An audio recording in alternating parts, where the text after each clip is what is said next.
often asked is, do I have to quit my job in order to get a lump sum settlement out of my workers' compensation claim?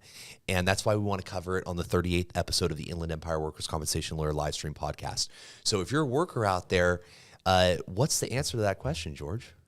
Well, most of the time it is not officially required because it can't be, right? The WCAB frowns upon that. But it is requested in the back end that you resign from your position, resign from your employment, and then also state that you will never try to seek employment with that company ever again, right? In order to get that lump sum. In order to get that lump sum. And now there are exceptions, Alex.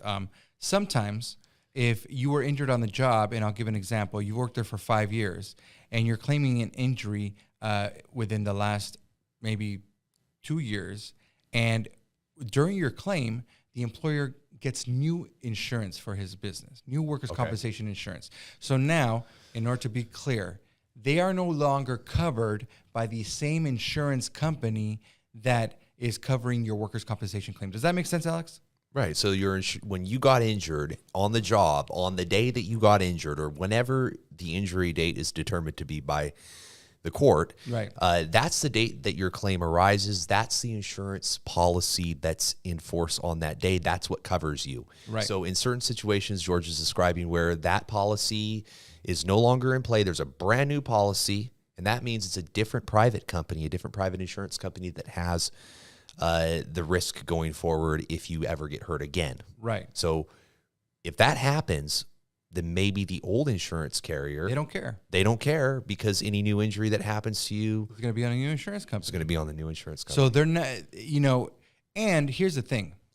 If you don't have an experienced attorney, the defense attorney could still request that resignation and separation, even though the other insurance company is no longer on the hook, is what we call it, right? And the new insurance company now would have exposure for a new claim. So you have to talk to your attorney, right? And your attorney has to know this so he can figure out whether or not that's even needed, because it could be just something that slips your attorney or slips yourself. It's something that gets slipped through the cracks, that there's a new insurance company and a resignation separation is no longer needed. So talk to your attorney. If a separation and resignation is not needed because there's a new insurance company, then the answer is no, Alex. You can get that lump sum and continue with your employment because now there's a new insurance company on the risk. And if you get hurt again, the insurance company that paid you out is not going to pay you any more money. Now the claim is going to go to a new insurance company. Could be a potential where you claim again on the same body part the next year for another injury. It could. And if you don't resign and take that lump sum and right. you get to the new insurance company and now they have to pay you out. Maybe they have the same lawyer. That lawyer's probably asking themselves why they didn't ask you to resign. But at the time, the insurance company maybe didn't care.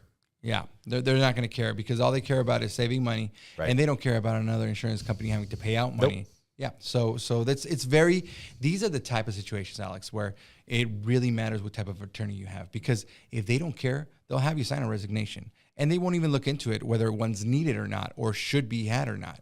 And you'll have signed it, and now you have no rights going forward on maybe a new potential injury. So this is a situation where you think at the end of the claim where you're ready to settle and you're actually capable of continuing to do that job. If you're right. a displaced worker and you can't go back to work, you pretty much have to resign. I mean, because you can't do the job. Right. And they can't, if the employer cannot provide reasonable accommodation, that is.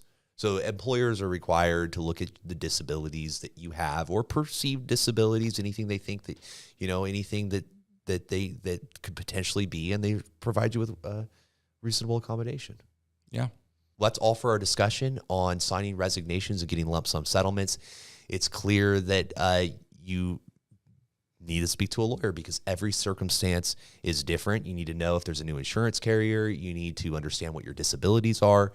You need to understand if your employer is providing you with reasonable accommodation or not, what your rights are there. There's a lot to consider before signing that resignation, and it's important, as George points out, that your attorney knows if you have to sign it or not. So if you're out there and you are settling your workers' compensation claim right now and you're just unsure about what's going on, and you ask your lawyer, hey, do I have to sign this? Is there a new carrier on the risk? and they won't answer you, or you can't even get a hold of your lawyer to answer that question, it's time to dial the injury helpline, 844-984-8414. Get the free consultation and legal advice that you need to make the right decision. That's all for this episode. We hope that it's helpful. Look at our other episodes for more information on workers' compensation, or visit our website, www.workerscomplawyerie.com, or dial 844-984-8414 for a free consultation right now.